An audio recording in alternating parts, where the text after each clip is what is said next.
নমস্কার বন্ধুরা, এখন আমরা আলেপি থেকে বেরিয়ে গেছি, অনেকটা দূর এগিয়ে গেছি। এখন আমরা আছি কোচির মধ্যে। এখন আমরা যাচ্ছি কোচির রাস্তা দিয়ে। দুপাশের শহরটাকে দেখতে দেখতে ভীষণ সুন্দর লাগছিল। এত সুন্দর শহর না কোচি, ভীষণ ভালো লেগেছে। আর তারপরে আমরা আলোয়াতে এলাম। আলোয়াতে যেটা রেল স্টেশন আছে, যেখান থেকে মুরারও যাওয়া যায়। আর আলোয়াতে হচ্ছে হট চিপস খুব বিখ্যাত, তাই ওই চিপস কিছু কেনা হলো। তারপরে কিংশুক চা খেলো। তারপরে আমরা আবার বেরিয়ে গেলাম, হাইওয়ে দিয়ে যাচ্ছিলাম। তারপরে একটা ভালো রেস্টুরেন্ট দেখে আমরা রাত্রে ডিনারটা করে নিলাম। তারপরে যখন আমরা কোয়েম্বাটুরে ঢুকেছি তখন বাজছে রাত্রি 12টা 10। আর এখন আমরা আছি কোয়েম্বাটুরের পার্ক হোটেলে। তো পার্ক হোটেলটা দেখতে ভীষণ সুন্দর। কিংশুক আলেপিতে যেদিন আমরা লেমন ট্রিতে ছিলাম সেখানে বসে বসে এটা বুকিং করেছিল, কারণ আমরা কোন রাস্তা দিয়ে যাবো আগের থেকে ফিক্সড করিনি। পরে আমরা ঠিক করেছিলাম কোয়েম্বাটুর হয়ে যাব।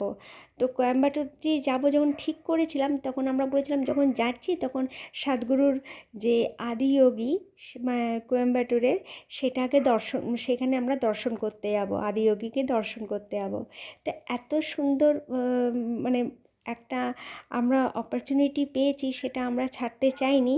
তো যাক, কিংশুক রাজি হয়ে গেছিলো। তারপরে এই পার্ক হোটেলটা বুক করেছিল। তো এই ডেকোরেশনটা ভীষণ সুন্দর। রুমটার ভেতরটা দরজাগুলো বেশ আলাদা ধরনের। বাথরুমটা ওয়াশরুমটাও ভীষণ সুন্দর। আর এখানে বেডটা তো দেখলেনই, আর বেডের পিছনে যে সুন্দর কারুকার্য চিত্রকলাগুলো ছিল অপূর্ব। এখানে যে পেন্টিংগুলো ছিল সেটাও সুন্দর। এখানে একটা মিনি বার রয়েছিল, সেখানে থেকে আপনি যদি কিছু ইচ্ছে করে নিতে চান তাহলে খেতে পারেন, কিন্তু এটা পেয়েবেল। আর এই যে আমরা সবাই খুব টায়ার্ড হয়ে গেছি, তখন ঘুমিয়ে পড়ছি। সুপ্রভাত বন্ধুরা, এখন আমরা আছি পার্ক হোটেলের ডাইনিং হলে। ডাইনিং হলটাও ভীষণ সুন্দর ডেকোরেশন করা, অপূর্ব লাগছে। এখানে আমি সবাইকে দেখছি অফিসের কাজেই না, মিটিং বলুন বা অফিসের কাজের জন্য এসেছে বা তারা স্টে করছিলো এখানে। আমি যথারীতি বাফে ছিল, আর এটা আমরা কমপ্লিমেন্টারি পেয়ে গেছিলাম ব্রেকফাস্টটা। তো আমাদের এটা ছিলই। তাহলে আমরা একটু একটু করে সব টেস্ট করবার জন্য নিয়েছি খাবার। তো আমি সবগুলোই নিইনি, কারণ আমার যেগুলো পছন্দ নয়, আবার ননভেজও ছিল, সেগুলো আমি বাদ দিয়ে দিয়েছি। তো একটু একটুগুলো নিয়েছি। তো একটু একটু করে খেতে খেতেই যাতে পেটটা ভরে গেল। তো আগে খেয়ে নিই, তারপরে আপনাদেরকে দেখাবো কি কি খাবারগুলো ছিল। তো সবগুলো দেখা যাক কতটা শেষ করতে পারি। আর যখন আমরা এই সাইডগুলো দিয়ে দেখছিলাম, তখন দেখছিলাম অফিসের লোকেরা তো সবাই এসেই ছিল। ম্যাক্সিমাম অফিসের লোকেরা মিটিংও চলছিল দেখছিলাম। আর এই দিকে তো ছিল মানে সাউথ ইন্ডিয়ান মেনু, আর ওই দিকটা ছিল বেক আইটেম। অপূর্ব খেতে, প্রত্যেকটা খাবারের টেস্ট কিন্তু ভীষণ সুন্দর ছিল। কারণ আমরা যে এতদিন যত হোটেলে থেকেছিলাম, তার থেকে সবচেয়ে ভালো খাবার কিন্তু আমরা এই পার্ক হোটেলে ভালো লেগেছিল। চলুন আপনাদেরকে দেখিয়ে দিই বাফেতে কী কী ছিল। ইডলি ছিল, তারপরে স্যালাড, ফ্রুট স্যালাডও ছিল, আর ভেজিটেবল স্যালাডও ছিল। তো এইগুলো ছিল। তার সাথে ছিল, আমি অনেক কিছুর নামও বলতে পারবো না, মানে সেগুলো আমি জানিও না খাবারগুলো। তো অনেক রকমই ছিল খাবারগুলো। তো সবগুলো আমি টেস্টও করা হয়নি, তাই আমাকে কিছু আমি সেগুলোর সম্পর্কে কিছু বলতাম না। যেগুলো আমি জানি আর যেগুলো আমি খেয়ে অভ্যস্ত সেগুলোই আমি নিয়েছিলাম। তো খাবারের টেস্ট কিন্তু বাকি জায়গার থেকে অপূর্ব ছিল। কারণ এর খাবারের টেস্ট আর কি সুন্দরভাবে, শেফকে যখন জিজ্ঞেস করলাম এটা কীভাবে বানানো হয়েছিল, কিন্তু খুব সুন্দরভাবে তিনি ব্যাখ্যা করলেন কীভাবে বানিয়েছিলেন। এটা এটা আমার খুব ভালো লেগেছে, যে কোনো শেফ এসে পর তার বললেন যে কীভাবে এটা বানানো হয়েছিল। এটা তো আমি ভেবেছিলাম আলুর পরোটা, কিন্তু পরে জানলাম এটা পনির পরোটা। নামগুলো যে নিচে ছিল সেগুলো আমি এত দেখিনি। তো নিয়ে নিয়েছি, যেগুলো জানি সেই খাবারগুলো আমি উঠিয়ে নিয়েছি। তো খাবারগুলোর টেস্ট, আমি বারবারই বলছি, খাবারের টেস্ট ছিল অপূর্ব, আমার ভীষণ ভালো লেগেছে। তো এই জায়গাটা তামিল জায়গা, কিন্তু খাবারের টেস্ট হচ্ছে অপূর্ব। তো আমরা তাড়াতাড়ি ব্রেকফাস্ট করে কিন্তু এবার বেরোতে হবে আমাদেরকে, কারণ আমরা আদিযোগীকে দর্শন করে আবার আমাদের ব্যাঙ্গালোরে পৌঁছাবার জন্য রাস্তা ধরতে হবে।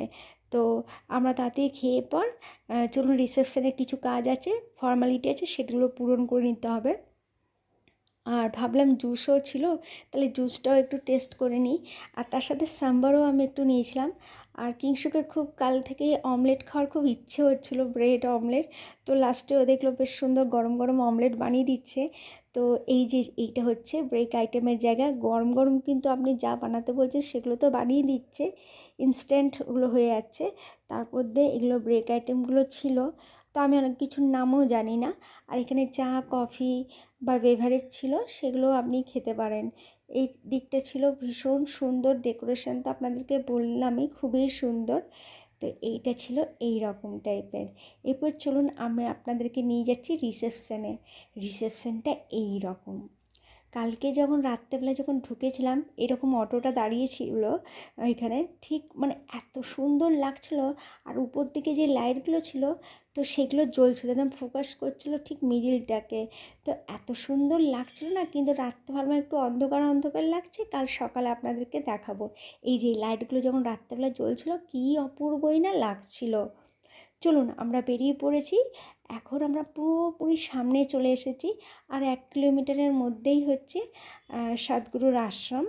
তো আমরা অনেকটা এগিয়ে গেছি, কিন্তু আমরা অতটা ভিডিও করিনি, কারণ হচ্ছে তাহলে ভিডিওটা রাস্তাটাই শেষ হয়ে যাবে। তো এখানে কিংশুক চা খাওয়ার জন্য একটু দাঁড়ালো। কাপ সিপ বলে একটা স্টল আছে। তো আমরা কিন্তু কাপ সিপে একটা বৈশিষ্ট্য হচ্ছে, এখানে প্রত্যেকটা জিনিস হচ্ছে আপনি অর্গানিক এবং মানে হোমমেড ব্যাপারটা রয়েছে। তো এই আঙ্কেলটা আমাদেরকে বোঝাচ্ছিল কীভাবে কী জিনিসটা কী দিয়ে তৈরি হয়েছে, এবং এত সুন্দর ব্যাখ্যা করলেন। ইনি তামিল, বেশ সুন্দর ব্যাখ্যা করেন। আর এই যে কী কী ছিল, টি, ফিল্টার কফি, নীরা। তো নীরাটা আমরা এই যে এই নীরা, এটার টেস্ট অপূর্ব। আর হচ্ছে আমরা কোকোনাট মিল্ক বলেছিল মালাই, তো সেটাও কিন্তু অপূর্ব খেতে। যাওয়ার সময় ওটা আমরা নিয়ে নিয়েছিলাম, আর এইটা খেয়েছিলাম। এটার টেস্টটা এত সুন্দর না, মানে কি বলবো, বেশ ভালো লাগছিল। যেমন আখের রস আছে না, এটা কিন্তু একটা আলাদা রস। আর এটাও কিন্তু আপনার কোকোনাটের যে ইয়ে থেকেই তৈরি হয়। তো ওনার একটা পিছন দিকে নার্সারি ছিল, সেটা আমাদেরকে বললো একবার ভিজিট করবার জন্য। তো আমরা গেলাম, ভিজিট করলাম, ভীষণ ভালো লাগলো। চলুন এরপর আমরা আবার বেরিয়ে গেলাম, আর ঠিক আমরা এসে পড়েছি সদ্গুরুর আশ্রমের দিকে। আমরা এগিয়ে চলেছি, আর এত সুন্দর দেখতে না চারপাশটা, মানে এত আনন্দ লাগছে। মানে আজকে সেই মূর্তির দর্শন করতে যাচ্ছি, যিনি আদি, যিনি ধ্যানমগ্ন হয়ে আছেন এই সংসারের মধ্যে। আর এটা হচ্ছে একটা রেস্টুরেন্ট। ঠিক আমরা কার পার্কিং করে যখন ওই দিক থেকে বেরিয়ে আসছি, দেখতে পেলাম এখানে একটা রেস্টুরেন্ট আছে। এখানে খুব ভালো খাবার দাবার পাওয়া যাচ্ছিল, কিন্তু আমরা যেহেতু ব্রেকফাস্ট করে এসেছি, তাই জন্য আমরা কিছু নিলাম না। এই যে সামনে আমরা দেখতে পাচ্ছি আদিযোগী মূর্তি, ধ্যানমগ্ন মূর্তি। আর ওই যে দেখছেন ওইদিকে যে দূরের গাছগুলো ছিল, সেটার মধ্যেই রয়েছে সদ্গুরুর আশ্রম। আর এই আশ্রমের দেখতে গেলে আপনাকে আগের থেকে কিন্তু বুকিং করতে হবে ওই থাকার জন্য। আমরা ঠিক করেছি যখন পরের বার আসবো, সদ্গুরুর আশ্রমে থাকবো। এবং রাত্রি সন্ধ্যে 7টার সময় একটা ভালো প্রোগ্রাম হয় প্রতিদিন, ওই প্রোগ্রামে যাতে অংশগ্রহণ করতে পারি। তো এই সুন্দর মূর্তিটা দেখে কি অপরূপই না লাগছিল। প্রচণ্ড রোদ ছিল, প্রচণ্ড। ভেবেছিলাম পায়ে হেঁটে পর যাব, কিন্তু যদি চটিটা খুলে দিতাম না, পাটা পুড়ে যাচ্ছিল। তাই ঠাকুরকে জুতো পরেই প্রণাম করলাম। ভীষণ সুন্দর মূর্তি, ধ্যানমগ্ন মূর্তি। আর এই যে ভেতরে দেখছেন, এখানে একটা শিবলিঙ্গ আছে, সেখানেই পুজো করা হয়। কিন্তু ওর ভেতরে গিয়ে ভিডিও বা ফটো নেওয়া নিষিদ্ধ ছিল, তাই করিনি। আর চারপাশটায় এরকম পাহাড়ে ঘেরা ছিল, অপূর্ব লেগেছে জায়গাটা। অনেক দিনের একটা ইচ্ছে পূরণ হলো। ভগবান সবাইকার মঙ্গল করুন। আর আপনারা পারেন তো একবার কোয়েম্বাটুর এসে আদিযোগীকে দর্শন করে যান, খুব ভালো লাগবে। চলুন বন্ধুরা, এরপর ঘরে ফেরা যাক। অনেক দিন আমরা ঘর ছাড়া। আমরা রওনা হলাম ব্যাঙ্গালোরের উদ্দেশ্যে। আর রাস্তায় একটা হাইওয়ের মধ্যে একটা ভালো রেস্টুরেন্ট দেখে সাউথ ইন্ডিয়ান মিল আমরা খেয়ে নিলাম। অপূর্ব ছিল মিলটা। বন্ধুরা, যদি আপনারা আমার চ্যানেলে নতুন হয়ে থাকেন, তাহলে সাবস্ক্রাইব করে নেবেন। আর যদি ভিডিওটি ভালো লাগে, তাহলে একটা লাইক করে দেবেন। আবার দেখা হচ্ছে আপনাদের সাথে একটা নতুন ভিডিও নিয়ে।